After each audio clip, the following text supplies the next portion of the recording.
All right, so look, what up, squad? Welcome back to the channel. So this video is not for everybody. I'm gonna start off by saying that this video is not for everybody.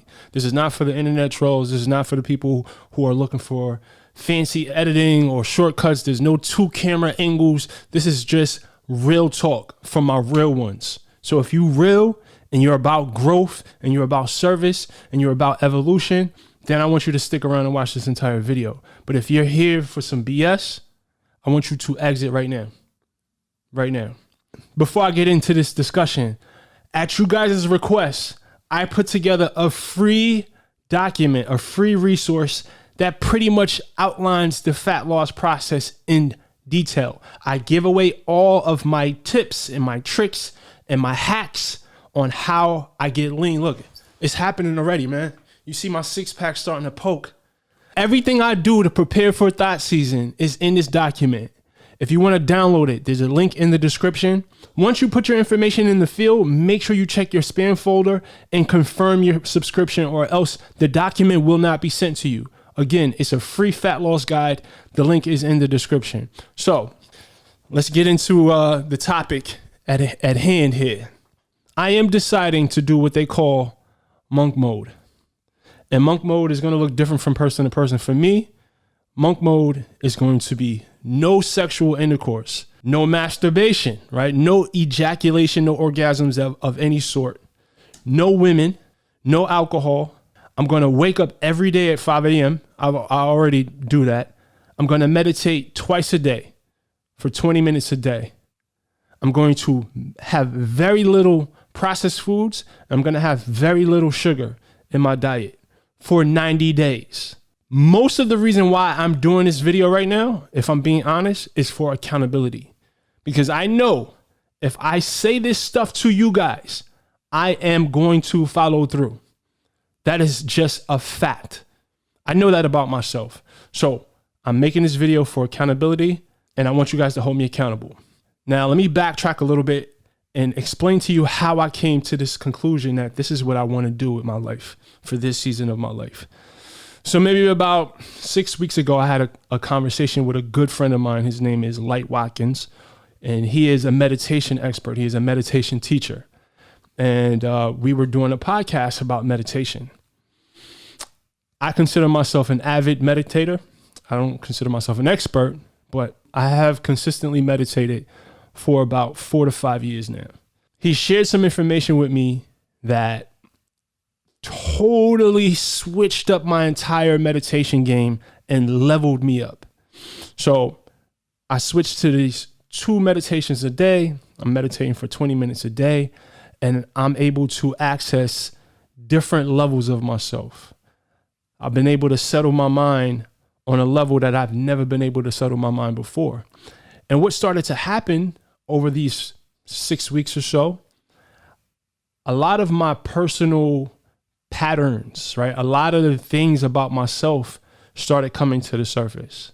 Healing that I needed to do, cycles that were repeating themselves, the frequency that I was on, and the things that I was attracting into my life, right? The people, the situations that I was attracting into my life. These are all things that I didn't like, I didn't want. And I had reached a plateau in my personal growth. And I didn't realize this until I really got deep into my meditation. I have really, really big goals. I have really big plans for my life.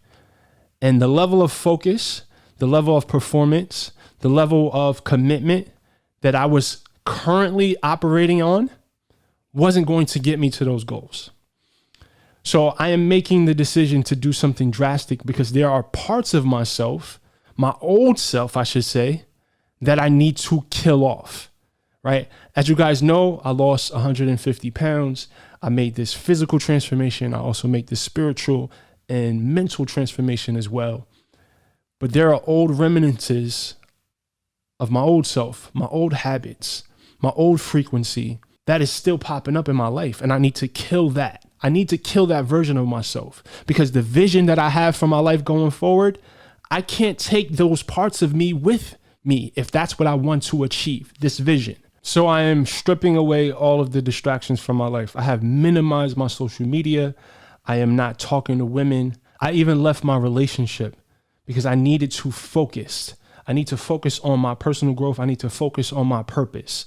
I need to continue to heal. I need to continue to evolve. I need to be better, because who I am in this moment is not going to get me where I need to go. I need to continue to evolve and become a higher version of myself. There's been too much activity from my lower self in my life, and I need to dead that. Now, I came across this meme that breaks down the difference between higher and lower self perfectly. Check it out. So this meme describes the higher and lower self brilliantly, right? It says the lower self needs excessive amounts of substances to feel good. I find myself craving sugar every single night.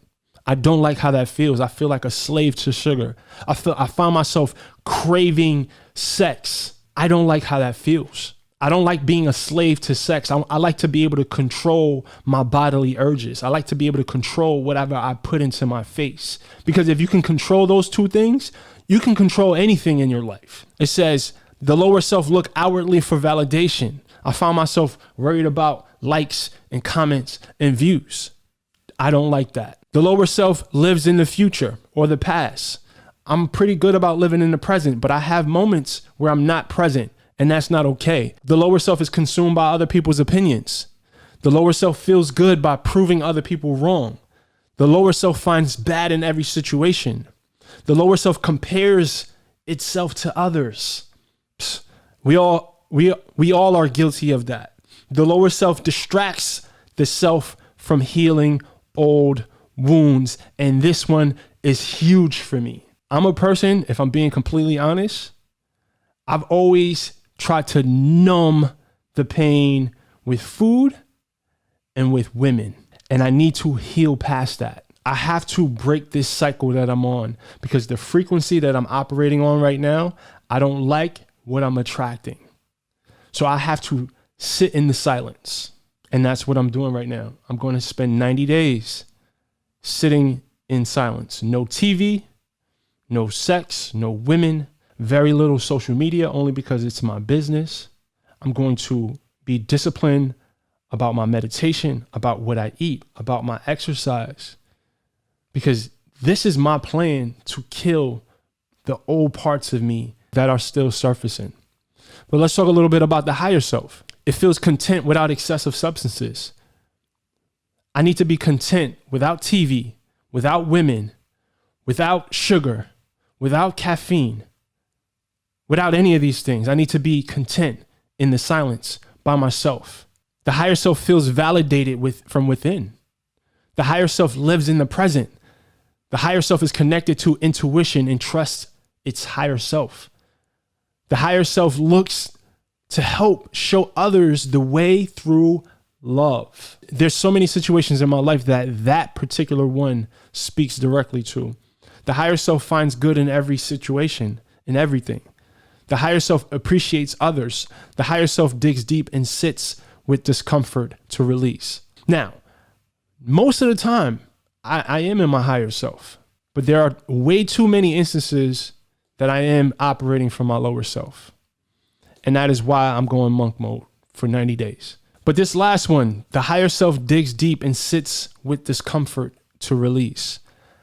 I think one of the biggest disservices that we do to ourselves is we try to escape the discomfort whenever we're feeling any sort of discomfort. And this discomfort normally comes up in silence when we're sitting alone. This is why most people can't meditate. When we're sitting alone, when we're not watching TV, when we're not in the company of the opposite sex or any company for that matter. This is when that voice in our head starts revealing to us the things that we need to address within ourselves. And most of us, we run away from this. And I've been guilty of this in the past. I didn't end up 360 pounds and depressed and broke for no reason. It was because I was running away from the silence. And if I'm being honest, a lot of those old tendencies went away, but some of them didn't. And I'm going to address that. 90 days monk mode.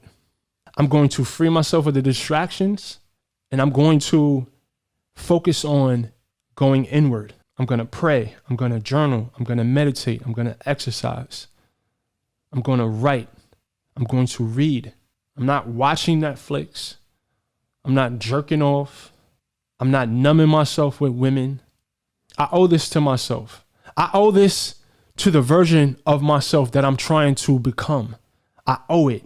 And I feel like I've reached a crossroads where I either do this or I remain at the same level. And I'm not okay with that. I'm not okay with it. Is it going to be hard? Hell yeah, it's going to be hard. Do I want to call up a shorty right now? No, not right now, but I'm pretty sure a time will come when I will want to do that. I'm on day 10. I'm on day 10. It's a long road ahead. I'm going to be giving you guys updates on everything that I'm going through, everything I'm experiencing, all the benefits, all the highs, all the lows. So stay tuned. I have physique goals, right? I'm trying to lean out. It's thought season, even though there's going to be no thought activity, but it's still thought season. I think a lot of people, men specifically, can benefit from this. And it may not be in 90 days for you. It may be 30 days. It may be 14 days. But I think we all should intentionally put ourselves in these uncomfortable situations so that we can reveal ourselves to ourselves in the silence. We can sit in the silence.